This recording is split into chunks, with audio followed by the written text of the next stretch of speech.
21 ఏళ్ల పేద విద్యార్థి 70 ఏళ్ల కోటీశ్వరాలిని పెళ్లి చేసుకున్నాడు. 7 రోజుల తర్వాత ఆమె అతన్ని అడిగిన కోరిక విని ఆశ్చర్యపోయాడు. ఒక 21 ఏళ్ల అబ్బాయి 70 ఏళ్ల కోటీశ్వరాలిని పెళ్లి చేసుకున్నాడు. కాని 7 రోజుల తర్వాత అతను ఏం చేశాడో చూసి షాక్ అయ్యాడు. ఏం జరిగిందో చూసి అతని కాళ్ల కిందనే నేల కదిలినట్లుగా భావించాడు. అసలు 7 రోజుల తర్వాత ఏం జరిగింది?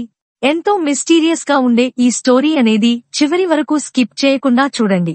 అయితే వీడియోని పూర్తిగా చూసే ముందు మీరు కూడా మన సనాతన ధర్మాన్ని గౌరవిస్తున్నట్లయితే ఈ వీడియోని తప్పకుండా లైక్ చేసి షేర్ చేయండి. రఘు అనే ఒక 21 ఏళ్ల అబ్బాయి జీవితం ఎంతో కష్టాలతో సాగుతూ ఉంది. ఎందుకంటే అతని తల్లి మాలతీ దేవి తీవ్రమైన అనారోగ్యంతో బాధపడుతూ ఉంది. ఇక త్వరలోనే ఆమెకు ఖరీదైన వైద్యాన్ని అందించకపోతే ఆమె బ్రతికే అవకాశం చాలా తక్కువని డాక్టర్స్ చెప్పేశారు. మరోవైపు అతని 18 ఏళ్ల సోదరి స్వాతి ఎంతో ప్రతిష్ట కలిగిన కళాశాలలో అడ్మిషన్ తీసుకుని అడుగుపెట్టింది. ఇక ఫీజు కట్టలేకపోవడంతో చదువు మానేయాల్సిన పరిస్థితి వచ్చింది. మరో పక్కన రఘు తానే స్వయంగా న్యాయశాస్త్రం చదువుతూ ఉన్నాడు. కాని ఇప్పటికీ అతను ఒక సాధారణ ఇంటర్న్షిప్ మాత్రమే చేస్తున్నాడు. అతని ఆదాయంతో వారి కుటుంబ ఖర్చులు నిర్వహించడం చాలా కష్టంగా మారింది. దానికి తోడు తండ్రి చేసిన అప్పులు ఇప్పుడు వారి నెత్తిన పడ్డాయి. ఆ అప్పు ఇచ్చినవారి బెదిరింపులు ప్రతిరోజు వినిపిస్తూనే ఉన్నాయి. అందుకే అప్పు చేసి అయినా సరే తన తల్లికి మందులు, తన చెల్లికి పుస్తకాలు కొనడం కూడా అతనికి ఒక కలలాగా అనిపించింది. ఒకరోజు 21 ఏళ్ల యువకుడు రఘు ఒక టీ దుకాణం వద్ద నిలబడి తన జీవితంలోని సమస్యల గురించి ఆలోచిస్తూ అయోమయంలో ఉన్నప్పుడు ఎవరో తన వైపు ఆసక్తిగా చూస్తున్నారని అతనికి అనిపించింది. మెల్లగా అతను తల పైకెత్తి ముందుకు చూశాడు.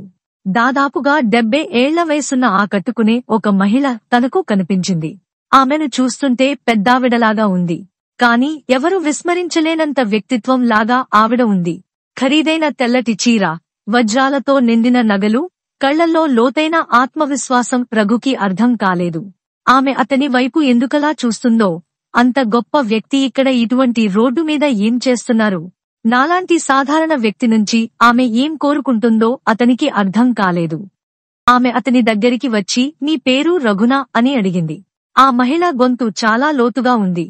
మీ అమ్మ పేరు మాలతీదేవి నా అని అడిగింది. మీ అమ్మ తీవ్రమైన అనారోగ్యంతో బాధపడుతున్నారు కదా. అలాగే నీ చెల్లెలు కూడా కాలేజీలో చదువుతూ ఉంది.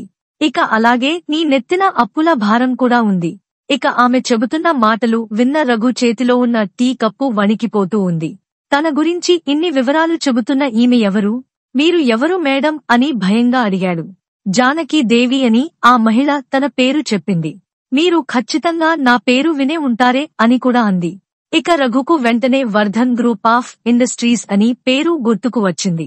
దేశంలోనే అతిపెద్ద వ్యాపార సామ్రాజ్యాల్లో ఒక కంపెనీ అది. కాని ఆ యజమాని జానకి దేవి కోట్ల సంపదకు వారసురాలు. హై ప్రొఫైల్ పార్టీస్తో లెక్కలేనన్ని వివాదాలు కూడా ఉన్నాయి. మరి అలాంటి వ్యక్తి ఈ సమయంలో ఇక్కడ ఏం చేస్తుంది? తన గురించి ఆమెకు అంతలాగా ఎలా తెలిసింది? వెంటనే మేడం మీకు నా నుండి ఏం కావాలి అని అనుమానంగా అడిగాడు. జానకి దేవి దీర్ఘంగా ఊపిరి పీల్చుకుని ఈ విధంగా చెప్పింది, పెళ్లి అని. ఆ మాట వినగానే రఘుకు ఏదో తప్పుగా విన్నట్లు అనిపించింది. నేను నిన్ను పెళ్లి చేసుకోవాలి అనుకుంటున్నాను అని జానకి దేవి అతని దగ్గరగా వచ్చి చెప్పింది. ఆమె మాటలు విన్న వెంటనే రఘు కాళ్ల కింద నేల కదిలినట్లుగా అనిపించింది. మీరు జోక్ చేస్తున్నారా అని అతను ఆశ్చర్యకరంగా చూశాడు. 70 ఏళ్ల కోటీశ్వరురాలు ఒక 21 ఏళ్ల యువకుడిని పెళ్లి చేసుకోవాలి అనుకుంటుంది. ఇది నిజంగా జోక్ కాదా? నమ్మలేనట్లుగా అడిగాడు. లేదు జానకి దేవి ముఖం గంభీరంగా ఉంది. ఇది ఒక ప్రపోజల్ అనుకో. నువ్వు నన్ను పెళ్లి చేసుకుంటే మీ అమ్మకు ఖరీదైన హాస్పిటల్లో ట్రీట్మెంట్ ఇప్పిస్తాను. నీ చెల్లెలు యొక్క చదువు బాధ్యత నేను చూసుకుంటాను. నీ అప్పులన్నీ నేను తీరుస్తాను. ఇక ఆ మాటలన్నీ రఘుకు కలకంటున్నట్లుగా అనిపించింది. అప్పుడు వెంటనే ప్రతిఫలంగా నేనేం చేయాలి అని అడుగుతాడు రఘు. ఏమీ అవసరం లేదు. నాకు చట్టబద్ధమైన భర్తగా ఉండాలి. అలాగే మన పెళ్లి కాగితాల వరకే పరిమితం అవుతుంది. నీ జీవితం మీద ఎలాంటి ఆంక్షలు ఉండవు. నీకు పూర్తి స్వేచ్ఛ లభిస్తుంది. ఇక ఆ ప్రపోజల్ వినగానే రఘుకు ఒక అద్భుతమైన వరంలాగా అనిపించింది. కాని అతని హృదయంలో ఒక వింత భయం కూడా ఉంది. ఈ మహిళ దేశంలోనే అత్యంత శక్తివంతమైన వ్యక్తులలో ఒకరు. కాని నన్నే ఆమె ఎందుకు పెళ్లి చేసుకోవాలి అనుకుంటుంది.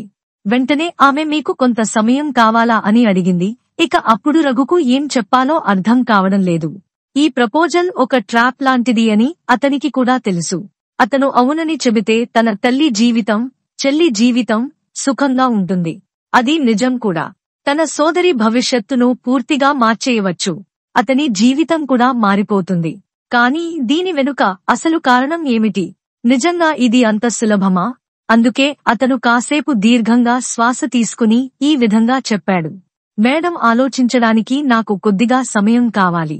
వెంటనే జానకి దేవి చిన్నగా నవ్వింది. సరే, కాని గుర్తుంచుకో, ఈ ప్రతిపాదన శాశ్వతంగా నీకు ఉండదు. ఆ తర్వాత నెమ్మదిగా తన ఖరీదైన కారులో ఎక్కి ఆమె వెళ్లిపోయింది. కాని రఘు మదిలో వేలాది ప్రశ్నలు ఉన్నాయి. ఈ ప్రపోజల్ నిజంగా అంత సులభమా, లేక దీని వెనుక ఏమైనా లోతైన రహస్యం ఉందా? 70 ఏళ్ల కోటీశ్వరురాలు స్వయంగా తనంతటా తానే వచ్చి తనను పెళ్లి చేసుకుంటాను అంటే రఘు నమ్మలేకపోతున్నాడు. అంతా చాలా వేగంగా జరిగిపోయింది. అతనికి ఏం అర్థం చేసుకునే అవకాశం లభించలేదు. ఎటువంటి ఉత్సాహం కూడా లేదు. కొన్ని లీగల్ డాక్యుమెంట్స్, కొంతమంది సాక్షి సంతకం అతని తలరాతను మార్చేశారు. ఇప్పుడు అతను ఒక భవనానికి చట్టబద్ధమైన యజమాని. అలాగే ఇప్పుడు అందులో అతను కూడా ఒక ముఖ్యమైన భాగంగా మారిపోయాడు. రఘు మొదటిసారిగా ఆ భవనంలోకి అడుగు పెట్టగానే అతని కళ్లల్లో నీళ్లు తిరిగాయి. ఎందుకంటే అది మామూలు భవనం కాదు. అదొక ప్యాలెస్ లాగానే ఉంది. పాలరాతి గోడలు చాలా పెద్దవిగా ఉన్నాయి. ఎన్నో కాలాల నాటి నీడలను కప్పి ఉంచాయి. ఎత్తైన స్తంభాలను చక్కగా చెక్కారు. పాతకాలపు శాండియార్లు వాటిపై వేలాడుతూ ఉన్నాయి. ఇంకా అవి వాటి వెలుగుతో భవనం అంతా మెరుస్తూ ఉంది. ఖరీదైన విదేశీ పెయింటింగ్స్ ను గోడలకు వేలాడదీశారు. కొంతమంది రాజులు, చక్రవర్తుల వద్ద ఉన్న కొన్ని వింత బొమ్మలు కూడా ఉన్నాయి. ఈ చిత్రాలే ఆ భవనం యొక్క కథలు అన్నట్లుగా ఉన్నాయి. అవన్నీ రఘు ముందుకు కదిలినట్లుగా అనిపించింది. అతని అడుగడుగునా భయంకరమైన నిశ్శబ్దంలో ప్రతిధ్వనిస్తూ ఉంది. ఒక పాతది కాని విలువైన ఇరానియన్ కార్పెట్ నేలపై పడి ఉంది. భవనంలోకి ఒక వింత చల్లదనం ఉంది. కాని అది చలి వల్ల కాదు. ఏదో కనిపించని భయం వల్ల రఘుకు ఆ విధంగా అనిపిస్తూ ఉంది. ఆ భవనంలోని సేవకులు వింతగా ప్రవర్తిస్తున్నారని భావించాడు. పెద్ద పని మనిషి సాయినాథ్ వయస్సు 55 నుంచి 60 ఏళ్లు. వీపు వంగి ముఖం ముడతలతో కప్పబడి ఉంది. అతని కళ్ళు ఎప్పుడూ భయపడుతూనే ఉంటాయి. రఘు ఎవరినైనా ఏదైనా అడగాలనుకున్నా, అడిగిన దానికి సమాధానం చెప్పాలన్నా చెప్పే ముందు అటు ఇటు చూస్తూ ఉండేవాడు. మరెవరు వినడం లేదని నిర్ధారించుకున్న తర్వాత మాట్లాడేవాడు. ఆ భవనం ప్రధాన సేవకురాలు శాంతమ్మ చాలా తక్కువగా మాట్లాడేది. ఆమె రఘు ముందు వచ్చినప్పుడల్లా ఆమె పని త్వరగా ముగించుకుని వెళ్లిపోయేది. రఘుకి అర్థం కాని ఏదో విషయం ఆమె కళ్లల్లో ఉంది. అది భయమా, లేక ఇంకేదో తీవ్రమైన విచారమా? ఇతర సేవకులు కూడా చాలా మర్యాదగా నిశ్శబ్దంగా ఉండేవారు. కారణం లేకుండా రఘుతో ఎవరూ మాట్లాడేవారు కాదు. ఆ భవనంలో అంతమంది ఉన్నా కూడా అంతా నిశ్శబ్ద వాతావరణంగా అనిపించేది. భవనంలోకి అడుగు పెట్టగానే రఘును ఎక్కువగా ఇబ్బంది పెట్టిన విషయం ఏమిటి అంటే, ఎప్పుడు మూసి ఉండే 2వ అంతస్తు తలుపు. 2వ అంతస్తులో వెడల్పాటి పాలరాతి మెట్లు ఉన్నాయి. అవి నేరుగా పైకి వెళ్తాయి. అయితే రఘు అక్కడికి వెళ్లేందుకు ప్రయత్నించినప్పుడల్లా ఎవరో ఒక పని మనిషి అతనిని ఆపేస్తూ ఉండేవారు. పైకి వెళ్లడం నిషిద్ధం అయ్యగారు అని చెప్పేవారు. అప్పుడు రఘు తలెత్తి చూసి ఎందుకు అని సాయినాథ్ ని అడిగాడు. అప్పుడు సాయినాథ్ జవాబు చెప్పకుండా తలవంచుకున్నాడు. 2వ అంతస్తుకు వెళ్లే మెట్ల దగ్గర ఒక పెద్ద చెక్క తలుపు ఉంది. అది చీకటితో చుట్టుముట్టినట్లుగా ముదురు రంగులో ఉంది. ఆ తలుపుకు పెద్ద ఇనుప తాళం కూడా ఉంది. కానీ విచిత్రం ఏమిటి అంటే, ఆ డోర్ పైన సీసీటీవీ కెమెరా ఏర్పాటు చేసి ఉంది. అది ఎప్పుడూ ఆ డోర్ను పర్యవేక్షిస్తున్నట్లుగా ఉంటుంది. అది చూసిన రఘు షాక్ అయ్యాడు. ఈ సీసీటీవీ కెమెరా దీన్ని పర్యవేక్షిస్తుంది. అసలు ఈ డోర్ మూసివేయాల్సి ఉంటే దానిపై సీసీ కెమెరా ఎందుకు ఏర్పాటు చేశారు? అంటే ఈ తలుపు వెనుక ఏదైనా రహస్యం దాగి ఉందా? రఘుకి మొదట్లో పగలు, రాత్రి సమయాలలో వింత శబ్దాలు వినిపిస్తూ ఉండేవి. దడ్ దడ్మంటూ 2వ అంతస్తు నుంచే ఈ శబ్దాలు వస్తూ ఉన్నాయి. రఘు లేచి ఒకరోజు బయటకు వెళ్లాడు. అయితే పైకి వెళ్లేందుకు ప్రయత్నించగానే సాయినాథ్ వచ్చాడు. ఇక్కడ ఏం చేస్తున్నారు అయ్యగారు? దీంతో రఘు షాక్ అయ్యాడు. సాయినాథ్ కళ్లల్లో మాత్రం భయం కనిపిస్తుంది. రాత్రి పూట బయటకు రావద్దు బాబూ, ఈ విధంగా చెప్పి నెమ్మదిగా వెనుతిరిగి వెళ్లిపోయాడు. కాని రఘుకు ఆ రాత్రి నిద్ర పట్టలేదు. ఆ మూసి ఉన్న తలుపు వెనుక ఏముందో తెలుసుకోవాలి అనుకుంటున్నాడు. ఈ భవనం ఆర్యవర్ధన్ అనే బిలీనియర్ కు చెందినదని, అతను 15 ఏళ్ల క్రితం అనుమానాస్పద ప్రమాదంలో మరణించాడని రఘుకు క్రమక్రమంగా తెలిసింది. ఈ భవనంలోనే చనిపోయాడని చెప్పిన అతని మృతదేహం మాత్రం ఎప్పుడూ కనపడలేదట. జానకి దేవికి దీని గురించి ఏమైనా తెలుసా? ఆర్యవర్ధన్ మరణం యాక్సిడెంటా లేదా కుట్ర? రోజులు గడుస్తున్న కొద్దీ ఆ కేసును పరిష్కరించడం అంత సులభం కాదు. ఏదో తెలియని పెద్ద సమస్యలో తాను చిక్కుకున్నాడని రఘు గ్రహించాడు. ఈ భవనం గోడలు ఏదో దాచిపెడుతున్నాయి. అయితే ఆ రహస్యం ఏంటి అనేదే ఒక ప్రశ్న. ఇక 3వ రోజు రాత్రి భవనంలోని పెద్ద శాండియర్లు వెలుతురు మసకబారింది. బయట బలమైన గాలులు చెట్లను వణికిస్తూ ఉన్నాయి. అవి కూడా ఏదో లోతైన రహస్యం యొక్క గుసగుసలాడుతున్నట్లుగా ఆ భవనంలో వింత నిశ్శబ్దం అలుముకుంది. కాని రఘు హృదయంలో తుఫాను మోగింది. జానకి దేవి తన నుండి ఒక పెద్ద నిజాన్ని దాచిపెడుతుందని రఘు అప్పుడే విన్నాడు. అతనికి ఇంకా తెలియదు, కానీ నిజం బయటపడే సమయానికి అది చాలా ఆలస్యంగా ఉంటుంది. రఘు మనసు అయోమయంలో పడింది. అతన్ని అంధుడిగా ఉంచిన ఆ సత్యం ఏమిటి? అతను మంచం మీద పడుకోవడానికి ప్రయత్నించాడు. కాని అతని హృదయంలో తుఫాన్ చెలరేగుతున్నట్లు ఉంది. ఒక అదృశ్య శక్తి అతన్ని పిలుస్తున్నట్లుగా భవనంలోని చీకటి సందుల్లో, పాత తలుపు వెనుక, రహస్యాల్లో ఎప్పుడూ తాళం వేసి మూసిన తలుపు వెనక అతని కుతూహలం జానకి దేవి కార్యాలయం వైపుకి మళ్లింది. పని మనుషులు గాఢ నిద్రలో ఉండగా రఘు మంచం నుండి నెమ్మదిగా లేచాడు. తన గది తలుపు తెరిచాడు. బయటికి చూడగా ఎక్కడ చూసినా నిశ్శబ్దం కనిపించింది. నెమ్మదిగా జానకి దేవి ప్రైవేటు ఆఫీస్ వైపు నడిచాడు. ఆమె స్టడీ రూమ్ ఆ భవనం యొక్క పశ్చిమ భాగంలో ఉంటుంది. పాత చెక్క అల్మారాలను గోడలతో కప్పి, మధ్యలో ఒక పెద్ద మహాగని టేబుల్ ఉంచారు. రఘు తలుపు మీద చెయ్యి వేసి చూశాడు. అది తెరిచే ఉంది. లోపలికి వెళ్లాడు. గదిలో మసక వెలుతురు వచ్చింది. వ్యాపార ఒప్పందాలు, ప్రైవేట్ కాంట్రాక్టర్ల పేర్లు పెద్ద పెద్ద అక్షరాలతో రాసి ఉన్న ఫైళ్లు అల్మారాల్లో ఉన్నాయి. కాని అతను సూటిగా టేబుల్ వైపు చూశాడు. కొన్ని పాత డాక్యుమెంట్స్, మందపాటి కవర్లు ఉన్నాయి. అతని గుండె వేగంగా కొట్టుకోవడం ప్రారంభించింది. వణుకుతున్న చేతులతో ఆ కవర్ తెరిచాడు. లోపల నుంచి కొన్ని పాత చిత్రాలు బయటకు వచ్చాయి. ఆ ఫోటోలు 2 వ్యక్తులు నిలుచున్నారు. ఒకరు తన తండ్రి అమిత్ మెహతా, మరొకరు ఆర్యవర్ధన్. రఘు కళ్ళు ఆ చిత్రాల మీద పడ్డాయి. ఆర్యవర్ధన్ మరియు తన తండ్రి నవ్వుతూ ఉన్నారు. కాని ఆర్యవర్ధన్ ముఖంలో ఒక వింత భావం ఉంది. ఆ తర్వాత ఫోటోలతో కూడిన కాగితాలు తీసుకున్నాడు. వాటిని ఆర్యవర్ధన్ రాశారు. మొదటి లేఖలో ఈ విధంగా ఉంది: జానకి, నువ్వు నా జీవితాన్ని నాశనం చేశావు. నువ్వు నా డబ్బు తీసుకుని నా వ్యాపారాన్ని నాశనం చేశావు. నిన్ను ఎంతగానో నమ్మాను. కానీ నువ్వు నాకు ద్రోహం చేశావు. నీ వల్ల నా భార్య, కొడుకు నన్ను వదిలేసి వెళ్లారు. నువ్వు చేసిన పనికి ఏదో ఒక రోజు నీకు శిక్ష పడుతుంది అని రాసి ఉంది. 2వ లేఖలో ఈ విధంగా పేర్కొని ఉంది: రేపు పొద్దున్నే నేను బతకకపోతే దానికి జానకి తప్ప మరెవరు బాధ్యులు కారు. ఆమె నన్ను నా కంపెనీ నుంచి గెంటేసింది. ఆమె నా సన్నిహిత మిత్రుడు అమిత్ను కూడా నాపై రెచ్చగొట్టింది. ఇప్పుడు నాకు వేరే మార్గం లేదు. రఘుకి తల తిరుగుతున్నట్లుగా ఉంది. అతను త్వరగా పేపర్లు తిప్పడం ప్రారంభించాడు. ఇక 3వ లేఖలో ఆర్యవర్ధన్ ఆత్మహత్య చేసుకున్నాడని స్పష్టంగా పేర్కొని ఉంది. అతని గొంతు తడారిపోతూ ఉంది. అప్పుడే తనకు వెన్నుల్లో వణుకు పుడుతూ ఉంది. రఘు నెమ్మదిగా తల తిప్పాడు. జానకి దేవి గుమ్మం దగ్గర నిలబడి అతన్ని చూస్తూ ఉంది. ఆమె కళ్లల్లో కోపం లేదు, భయం కూడా లేదు. బదులుగా ఆమె ముఖంలో అంతు చిక్కని శాంతి ఉంది. చివరిగా నువ్వు చూసేశావా అని చెప్పింది. ఆమె గొంతు ఎంతో మృదువుగా ఉంది. కాని దానిలో కూడా చల్లదనం ఉంది. అది రఘు వెన్నెముకలో చలి పుట్టిస్తూ ఉంది. రఘు ఈ విధంగా అన్నాడు: ఈ వివాహం కేవలం ఒక ఒప్పందం మాత్రమే కాదు, ప్రతీకారం కూడా కదా. మా నాన్న మీద ప్రతీకారం కోసం నువ్వు ఈ పెళ్లి చేసుకున్నావు కదా అని అడిగాడు. ఆమె పూర్తిగా అవును అని చెప్పింది. కాని రఘు కేకలు వేస్తూ మా నాన్న అటువంటి వ్యక్తి కాదు అని చెబుతూ ఉన్నాడు. జానకి దేవి దీర్ఘ శ్వాస తీసుకుని నెమ్మదిగా ముందుకు వచ్చి ఈ విధంగా అంది: నిజాన్ని ఎదుర్కోవడం అంత సులువు కాదు.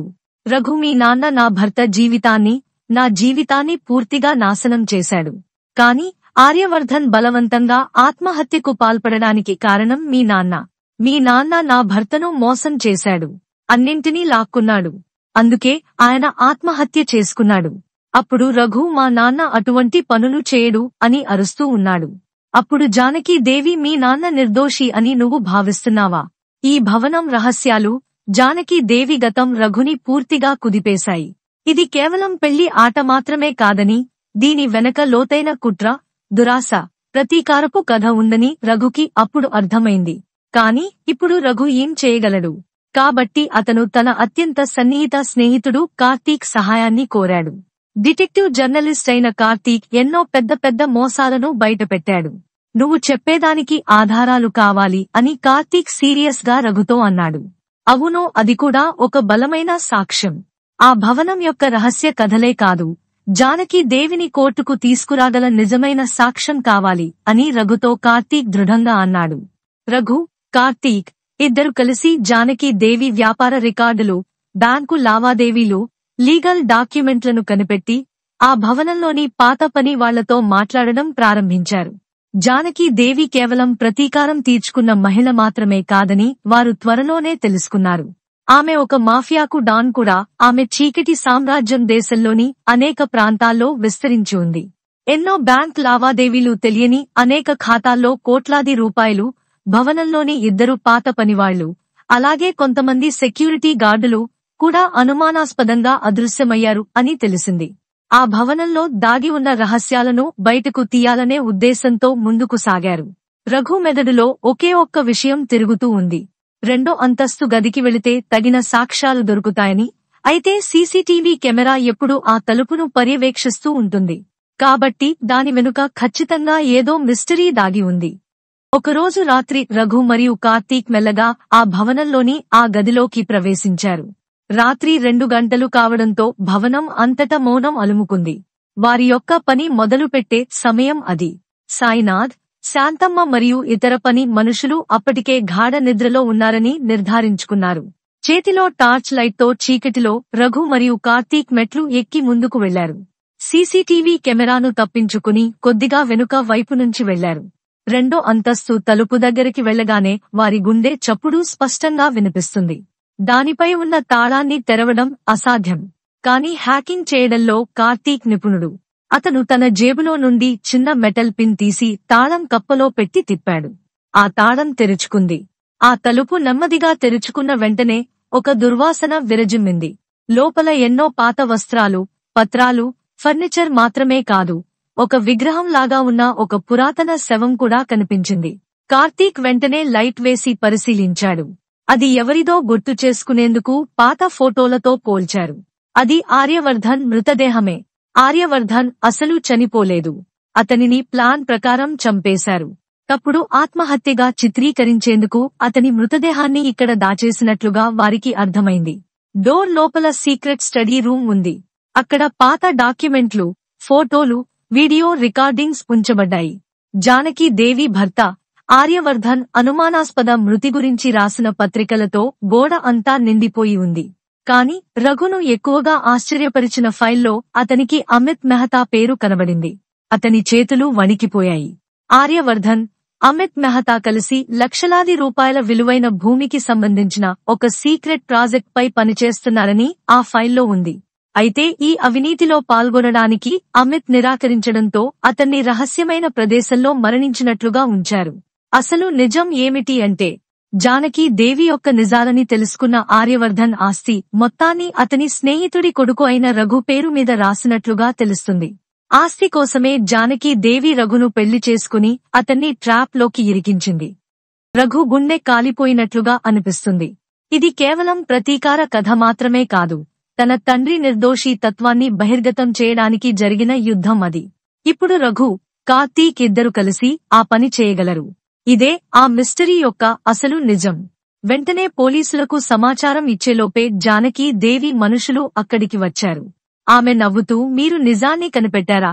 కాని ఇది మీకు అంత మేలు కాదు అని వాళ్ళిద్దరికీ వార్నింగ్ ఇచ్చింది. ఆమె మనుషులు వాళ్ళిద్దరిని బంధించి చంపేలోపు పోలీసులు కూడా అక్కడికి చేరుకున్నారు. కార్తీక్ అతని మిత్రులైన పోలీసులకు ముందు నుంచే సమాచారం ఇచ్చి వారికి సహాయం చేసేందుకు వచ్చేలాగా అన్ని ఏర్పాట్లు చేశాడు. జానకీదేవి అరెస్ట్ అయింది. వ్యాపార సామ్రాజ్యం కూలిపోవడం మాత్రమే కాదు, ఆమె గత పాప కర్మలన్నీ వెలుగులోకి వచ్చాయి. జానకి దేవి అరెస్ట్ అయిన తర్వాత పోలీసులు దర్యాప్తును మరింత లోతుగా ప్రారంభించారు. ఆమె రహస్య గదిలో దొరికిన పత్రాలను పరిశీలించగా ఆర్యవర్ధన్ మాత్రమే కాదు, అదే భవనంలో మరికొంతమంది వ్యక్తుల అదృశ్యానికి సంబంధించిన ఆధారాలు దొరికాయి. రఘు ఇది కేవలం ఒక ప్రారంభం అని అర్థం చేసుకున్నాడు. ఈ భవనం గతమంతా చీకటి కథలతో నిండిపోయి ఉందేమో అని. ఇక నిజాలన్నీ బయటకి రావడంతో రఘు ఆస్తి తనకు వద్దని ఆ భవనం నుండి బయటకు వచ్చేశాడు. ఆ తర్వాత రఘు తన తల్లికి చికిత్స చేయించాడు. తన చెల్లెలు చదువును కొనసాగించేలా చేశాడు. ఇప్పుడు రఘు తన జీవితాన్ని కొత్త మార్గంలో గడపడం ప్రారంభించాడు. తన చదువును పూర్తి చేసి ఒక మంచి కంపెనీలో చేరాడు.